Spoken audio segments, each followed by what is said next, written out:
used in production of goods and services. So it's used in actual production for selling. So it can be a raw material for your product. It can be in progress, means something is in the progress, or it can be finished goods, unsold finished goods. So you can categorize normally in three parts: the raw material which is not yet processed, products which are in development, and finished goods. Does service companies have fixed assets? If let's say you are selling a consulting assignment, you are doing a consulting, do you have inventory?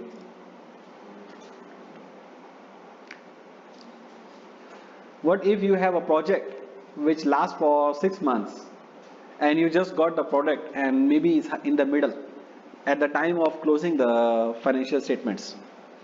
You have spent only 3 months.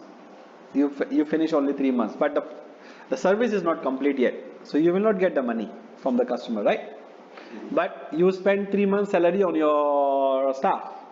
So what will that happen? You will recognize the income next year, right? When you complete the project. But you recognize the expense today for 3 months. So how you want to deal with it? Then 3 months expense is here, 3 months expense in the future, but 6 months of income in the future, right? So means you want to recognize this 3 months as inventory, means as maybe a cost of unsold services, and put into next year profit and loss statement. Otherwise this year profit and loss statement is hit. Correct? So service industries can have unfinished projects which you have been working on it but are not finished yet. So you don't have income recognition, but you have expense already. So you need to put that expense in the income in the year when you are servicing the income, or the research work which you are doing for future projects. So that also can be recognized as inventory, but it's highly depend on the company's policy. Okay, these are just examples. So you can have different policies, but you need to have a policy, because you need to have whatever policy you want to follow. You want to put into asset, you want to put into inventory, you want to put into an expense immediately, but you need to have a policy. For that why, so that you can follow it year on year, and you can explain whenever somebody asks what is this, so then you can explain how I am doing it. And it depends on your objective and your individual condition. Do you want to stay profitable? If you want to stay profitable, don't show it as an expense, right? Put into either expense or put into inventory. If you don't worry about the profitability, then you can decide however you want it. Okay? So the costing is another policy matter of inventory, means how you value the inventory. So what are the different values? Do you know? Have you heard of it? First in, first out. What is first in, first out? First in and first out. So if let's say you buy 2 apple, the first apple you buy at $10. Now next day and you are not able to sell it. In the market next day the price of apple go up to $12. Now you buy another apple also, right? Because you just want to buy. So now you have 2 apple.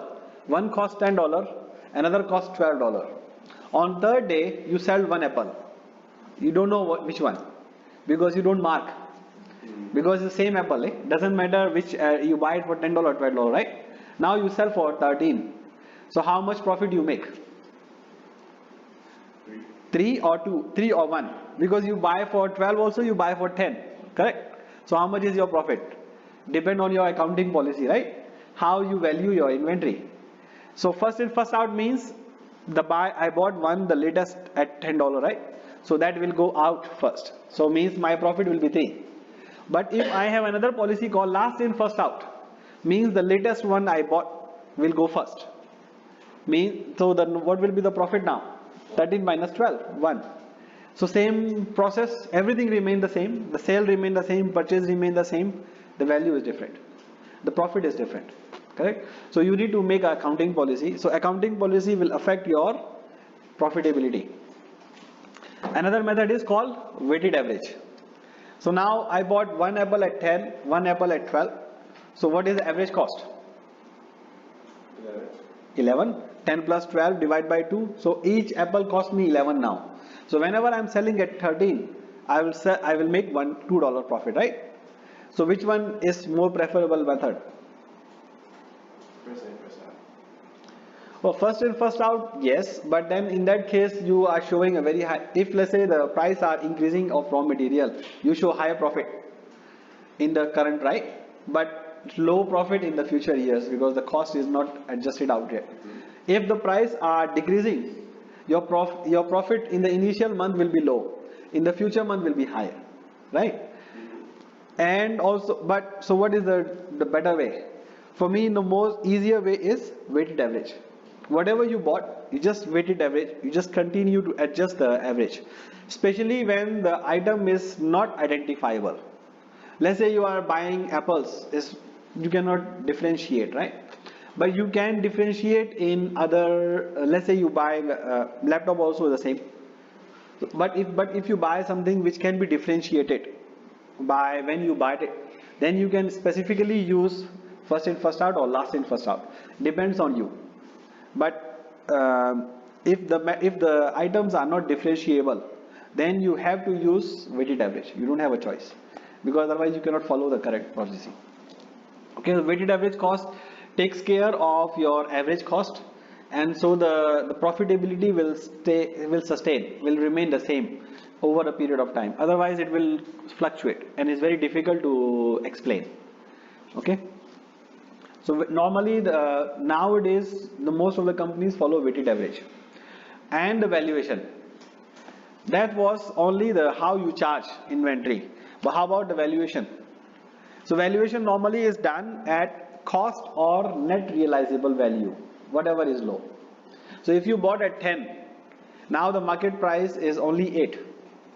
So if you want to go and sell in the market, you can get only $8. But actually you bought at 10. So your inventory will be valued at 10 or 8? 8, because that is the net realizable value. Okay, the net realizable value minus the cost of sale. If you have to sell, if you have to go to the market, spend another $1 to sell it, so the net realizable value is 8 minus 1, not 8 anymore, so the 7. So the value of your inventory is only 7, because that is what you can realize. Okay, so obsolete inventory. What is obsolete inventory? The inventory which is not usable anymore.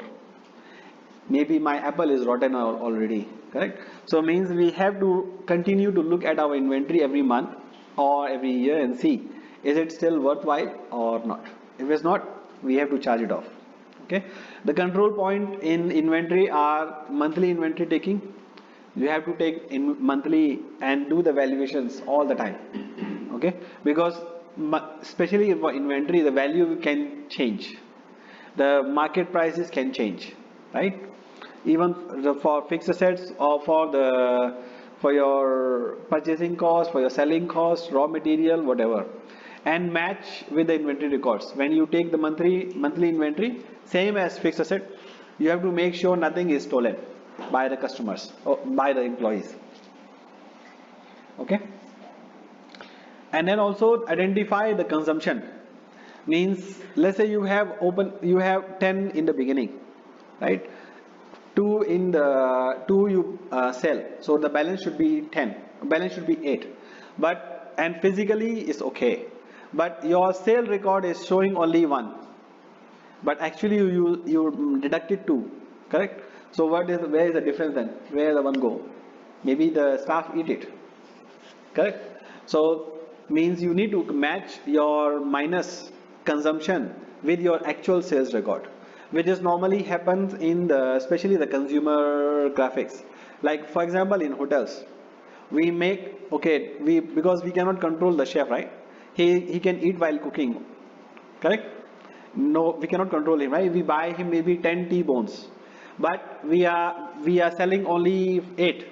The balance of the 2 is eaten by the chef in the kitchen, and we don't have a CCTV, so we don't know.